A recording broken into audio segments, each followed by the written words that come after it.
So today we are talking about discontinuities in rational functions.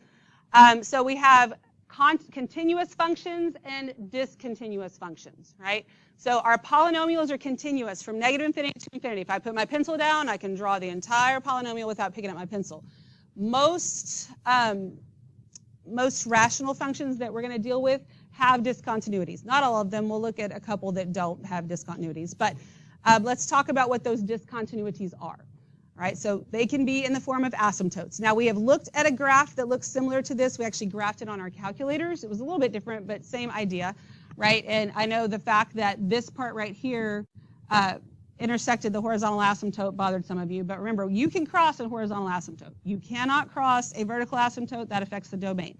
But horizontal asymptote, you can totally cross because the horizontal asymptote is dealing with in behavior. Way out here at negative infinity, this function is approaching whatever this number is, let's say 1. And way out at positive infinity, it's approaching 1, but from the bottom.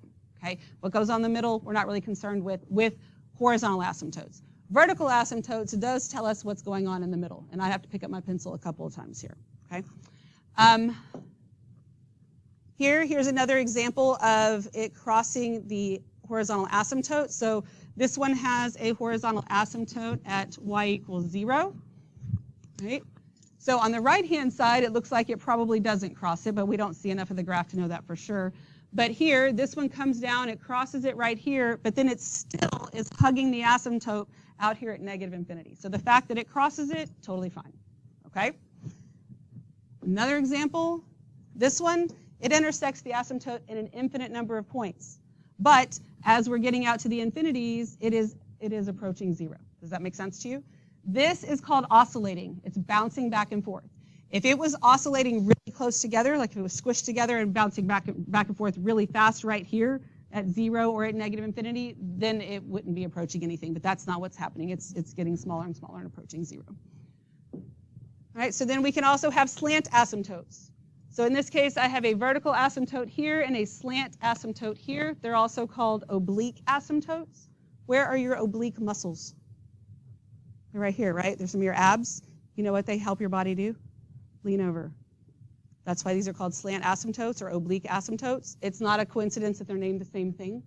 Oblique means oblique, right? So that's what slant asymptotes look like.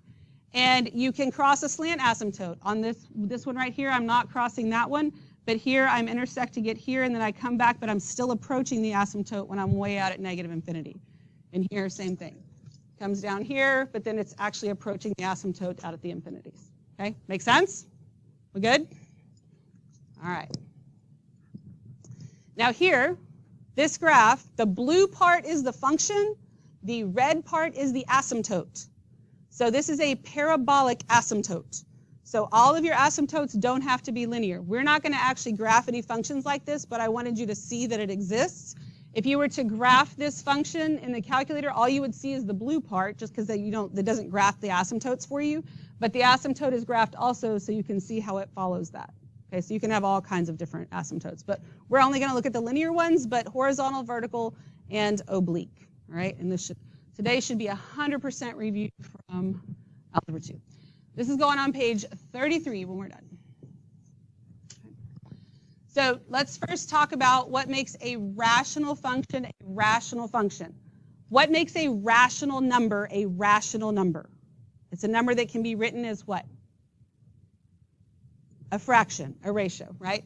So it's a number that can be written as a fraction. So 0.5 is a rational number because I can write it as 1 over 2, right? Square root of 2, not rational because I cannot write it as a fraction. Okay, we okay with all that? So a rational function means that I have to have a variable in the denominator. Most of the time we have variables in the numerator and denominator. We don't have to, but they at least have to be in the denominator. Because if I have f of x equals x over 2, well, that's written as a fraction, but I can rewrite it as 1/2 x, and that's not actually a rational function because I don't have any variables in the denominator. Does that make sense to you? So it's not just about being a fraction. It has to actually have variables down there. Okay. So most, like I said a minute ago, most rational functions have restricted domains leading to discontinuities. And our types of discontinuities are vertical, horizontal, slant, and point, which can also be called removable. Right?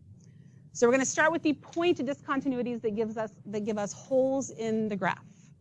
So point discontinuities, or holes in the graph, occur when a factor containing x, that containing x part is important, is common to the numerator and denominator. And knowing if it's common to the numerator or denominator is going to be super easy. So the first thing we do, we look at number 1. Can I just cancel out these x squareds that I see? No way, totally illegal. Can I factor something out of the denominator? Yes. So my numerator stays x squared. What can I factor out of the denominator? 3x, okay? And then that leaves me with x minus 2. And actually here, if I only factored out the x and not the 3x, it would be fine, because I can't cancel, there's not a 3 up there anyway, right? So in this case, a common factor, not the greatest common factor, wouldn't have been wrong, it would have been okay. And so then I can cancel this x with one of those, right? As soon as you cancel that, and I was able to cancel it out because x is common to the numerator and denominator, right? Whatever you cancel out, you set it equal to 0. X equals 0, and you solve it. Well, that one's already solved, okay? Then that right there, so PD for point discontinuity, once you set what you canceled out equal to 0 and solve it, that is your x value for your point, or for your hole, okay? Then my reduced function, f of x, is equal to x over 3 times x minus 2. Okay, everybody okay with that? Now I need to find the y value of the point discontinuity. I cannot substitute it into the original one. I substituted into this one, so I want f of 0, and that's going to give me 0 over 3 times 0 minus 2. And what's that give me? 0. So that is my y value there. So what you end up with is that the graph looks like this.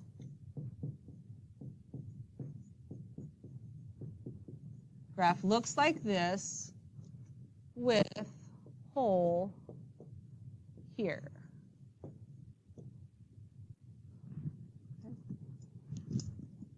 So when you go to graph it, you actually graph your reduced function, but it has a hole at whatever your point discontinuity was. Okay? It is a hole in the graph, but is considered a point discontinuity or a removable discontinuity. Okay. Everybody good so far? Yes? Okay. Is he awake? All right. So let's look at number 2. Can I cancel out the x squareds? No, I cannot. Can I factor this? Yes. So I'm going to factor the numerator. I'm going to try to at least. Factor. So this is x, 6 is negative, so the signs are opposite. What's the positive number? 2 and a negative 3. Do we agree with that? I was doing some weird arithmetic stuff last period, so y'all keep me honest here. Make sure I don't do anything weird. Can I factor the denominator? Yes. What is this thing called? Difference of squares. So x plus 3 times x minus 3. Can I reduce this? Yes. So I can cancel these out. As soon as you cancel something out, you set it equal to 0. X minus 3 equals 0. So x equals 3. That is the x value for my point discontinuity. 3. And then we will revisit that. My reduced function, f of x, is equal to x plus 2 over x plus 3. We agree with all that? So how do I find the y value for my point? Substitute it in here, right? So I want f of 3. That's going to give me 3 plus 2 over 3 plus 3. And what does that give me? 5 over 6. Okay. Any questions at this point? Okay. Can I reduce this 2x in the denominator with one of those in the numerator? No. Okay, but can I factor something out of the numerator? Yes. And not every rational function has a whole, by the way. I don't want you to think that just because we're getting all these. So I can factor out a 2x, leaves me with an x minus 3 over 2x, right? So then I can reduce that because they are common to the numerator and denominator. So then I get that 2x equals 0, which means x equals 0. That is the x value for my point discontinuity. Right? My reduced function, f of x, is equal to x minus 3. So what's the y value? Negative 3.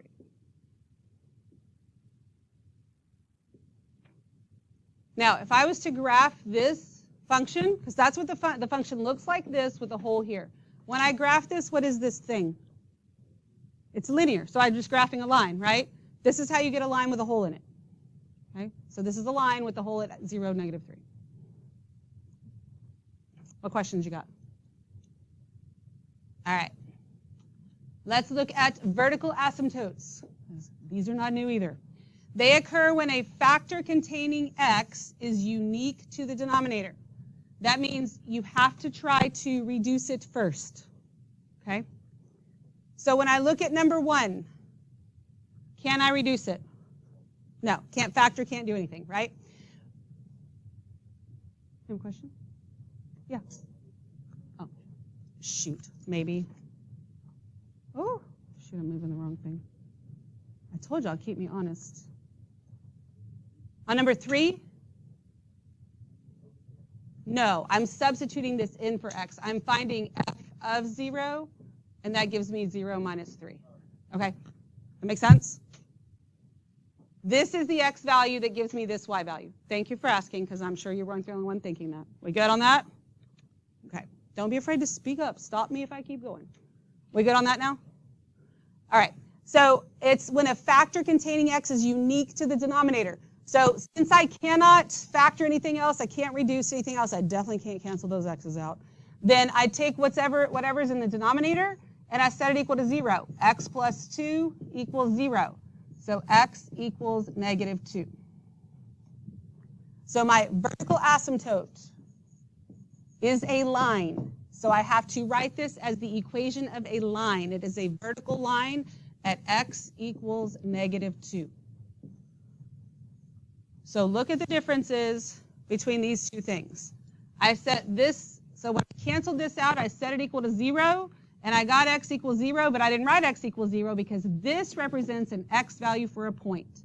When I set the denominator equal to 0, this represents the line that is the vertical asymptote. That makes sense to you? Got to know when it's a line, you have to write it as the equation of a line. Okay. Any questions on vertical asymptotes on number 1? All right, let's look at number 2.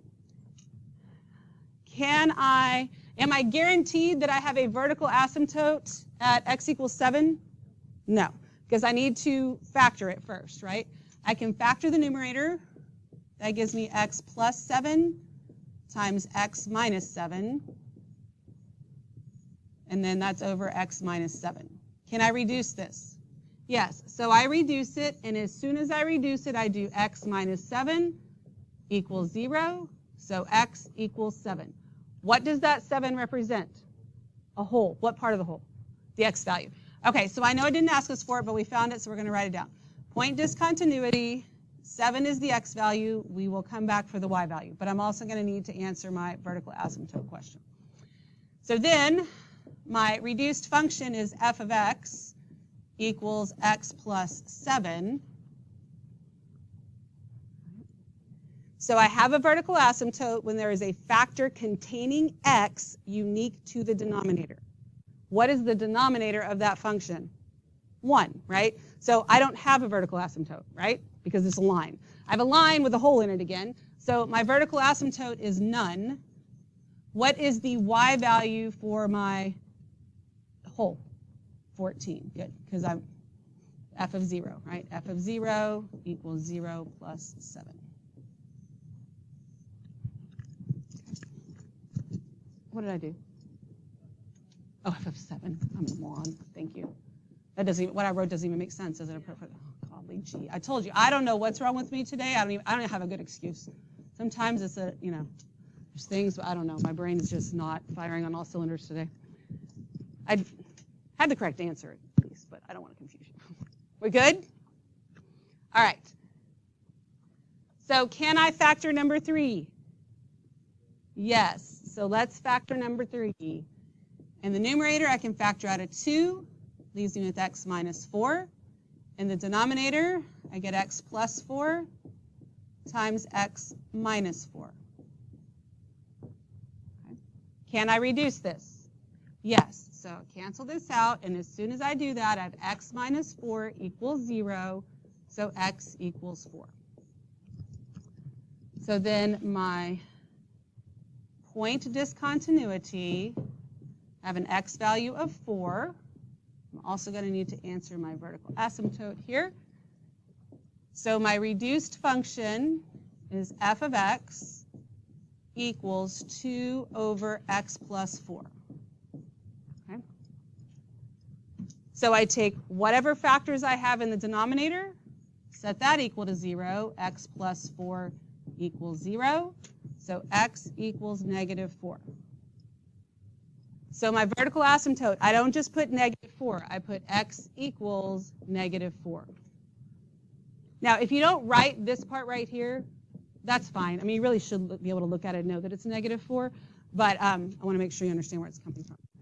And then if I want to find f of 4 to do that part, f of 4 is equal to 2 over 4 plus 4, 1/4.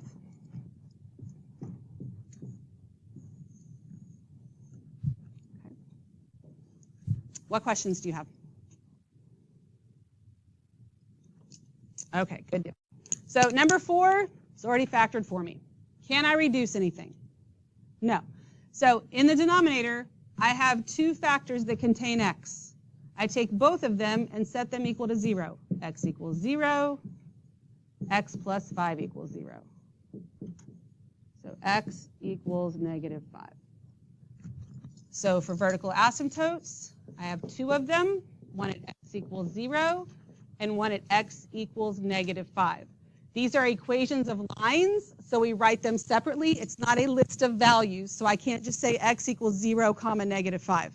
It's x equals 0 and x equals negative 5. I have 2 separate equations. Right, teacher. We're going to go ahead and start. So let's talk about horizontal asymptotes. Okay, so horizontal asymptotes occur when the degree of the denominator is greater than or equal to the degree of the numerator in a rational function. You can have 3 things going on. It can be top-heavy, bottom-heavy, or tied in degree. Horizontal asymptotes are the easiest part of rational functions. Because if it is top-heavy, so we're talking about the degree, so top-heavy in degree, that means we have the greater degree in the numerator. So if I look at number 1 here, and I look at the degrees, so I'm just looking at the greatest degree in the numerator and denominator. So here I have a 2x squared, here I have an x. Is it always going to be the first term? No. Most of the time it will be, but you've got to make sure. It's always the highest, not always the first. So this is top-heavy because the numerator has a degree of 2, denominator has a degree of 1, and so that means no horizontal asymptote. So for horizontal asymptote, since I can look at it and see that it's top-heavy, my answer is none. I don't even have to factor it to figure that out. Now, in order to do other things we need to know about rationals, we would have to factor and do some other things. But if this is all I'm being asked for, that's all I got to look at. So here on number 2, I have x third and x squared. That makes it top-heavy. So for my horizontal asymptote, that's none. We good on that? Okay. So then we have bottom-heavy in degree. So greater degree in the denominator. So when I look at number 3, I have it's 2x to the first in the denominator, really like x to the 0 in the numerator. So clearly it's bottom heavy. I have a horizontal asymptote at y equals 0. I don't even have to do any work. Horizontal asymptote, y equals 0.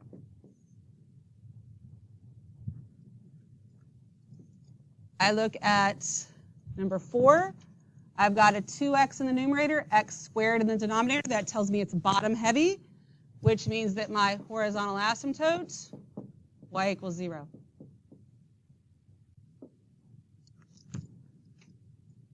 Right? Everybody okay with that? There's no tricks. It really is that easy. Now, if they are tied in degree, we have a horizontal asymptote where y is the ratio of the leading coefficients. So when I look at number 5, I have a 2x and a 5x. So we are tied in degree because they're both linear. So my horizontal asymptote, it's a y equals line. It's the ratio of the leading coefficients, not the variables. It's just 2/5.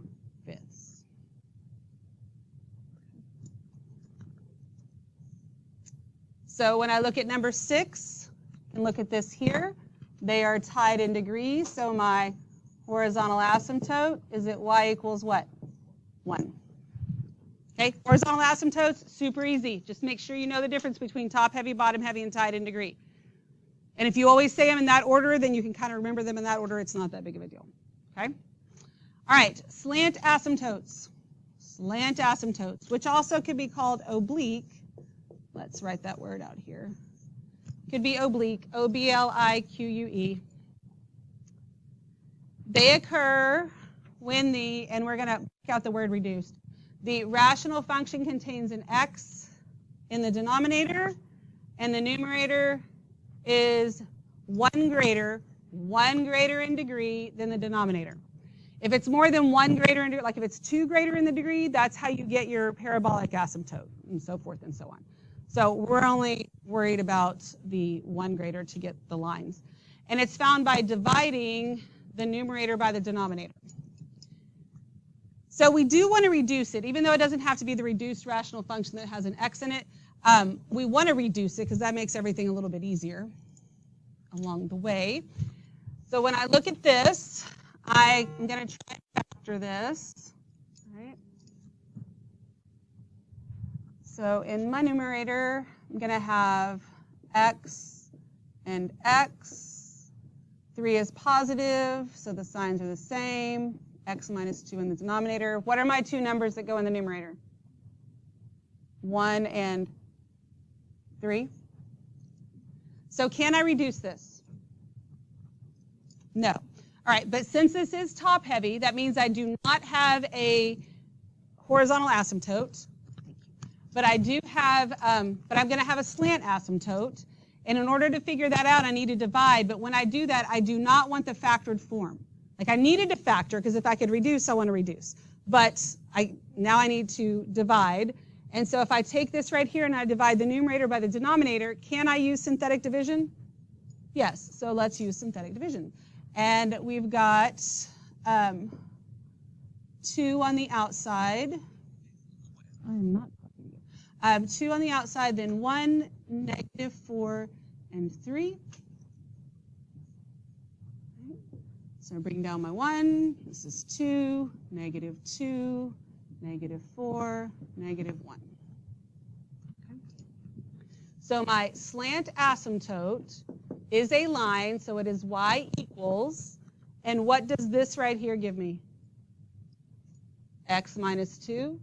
And then when we have, when we're finding slant asymptotes, we expect to get a remainder. If we don't get a remainder, we did something wrong or we didn't reduce it yet.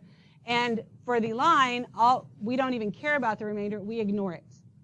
We're going to talk tomorrow about what the remainder means because it does tell us something, but that is how we find the equation of the line. That's your slant asymptote. Okay. We're good so far? How did I know to divide it by 2? To divide what by 2? Oh, right here? Yeah, from there, okay. Does that make sense? All right. Then let's look at number 2. Can I cancel out this 2x with one of those? No, but I can factor. So in the numerator, I can factor out a 2x, leaves me with x minus 2. Denominator is 2x, right? Then I can reduce it. Cancel those out. As soon as I cancel something out, 2x equals 0. which means x equals 0. Yes? So we just found a point discontinuity, so we're going to write it down. That x value is 0, and then I'm also going to have to answer the slant asymptote question. So my reduced function here, f of x equals x minus 2. All right, so I take the numerator and divide it by the denominator, and what do I get? What's the denominator of that function? 1. So what's x minus 2 divided by 1? X minus 2, right? It's just x minus 2. So the slant asymptote, and this is where things get a little weird, is y equals x minus 2.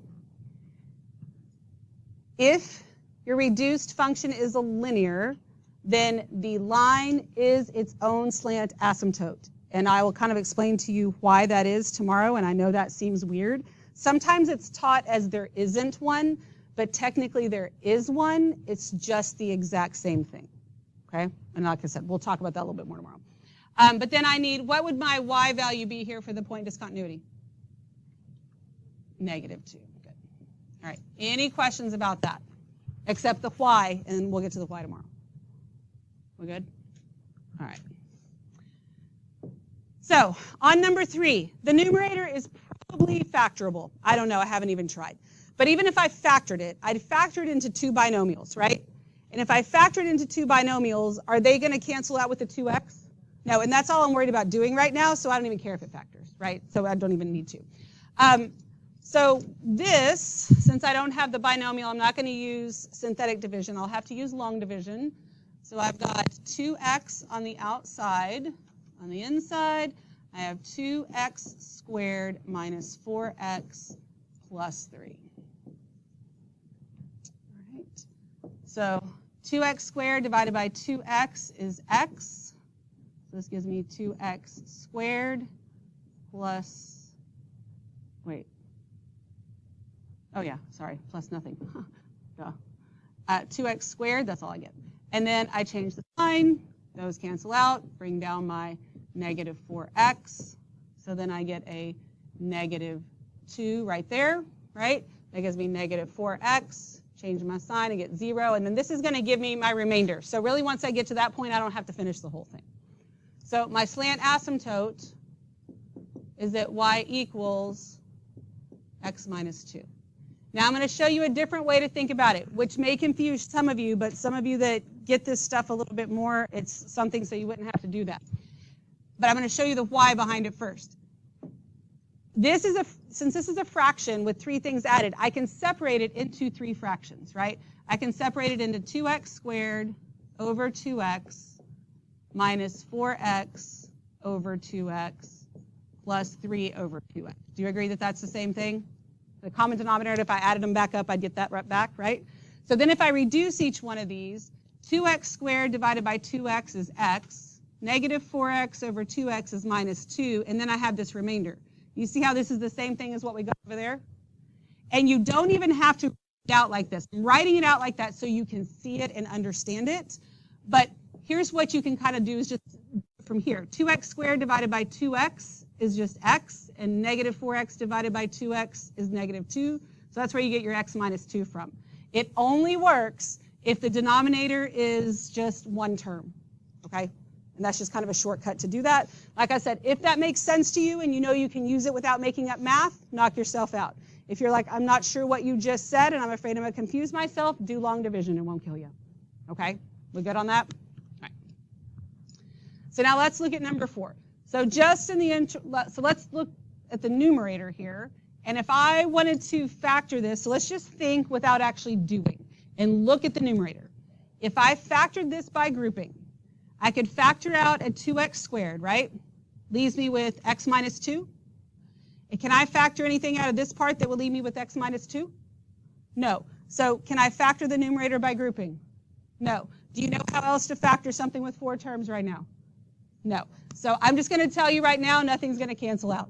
Okay? So just to save us some time here. So nothing's going to cancel out. I need to find my slant asymptote. Can I use synthetic division here? No. So I'm going to have to use long division. So I'm going to have x squared plus 2x minus 1 divided into 2x cubed minus 4x squared plus 9x minus 7. All right, so 2x cubed divided by x squared is 2x, right? So then this gives me 2x cubed plus 4x squared minus 2x. And then I'm going to change the signs. Those zero out. Do these zero out? Nope. Negative 8x squared plus 11x, and then minus 7. So then negative 8x squared divided by x squared is negative 8. Do I need to go any farther? No, because the rest will give me my remainder and whatnot, right? Do I care about that? No, as long as I'm confident that that is the right number, then I'm good, and my slant asymptote is y equals 2x minus 8. And I'm done. Okay? What questions you got? We good? Where's your assignment? Delta Math. Do it. All right? And go ahead and get this taped in. When the bell rings, where are you going? Math time.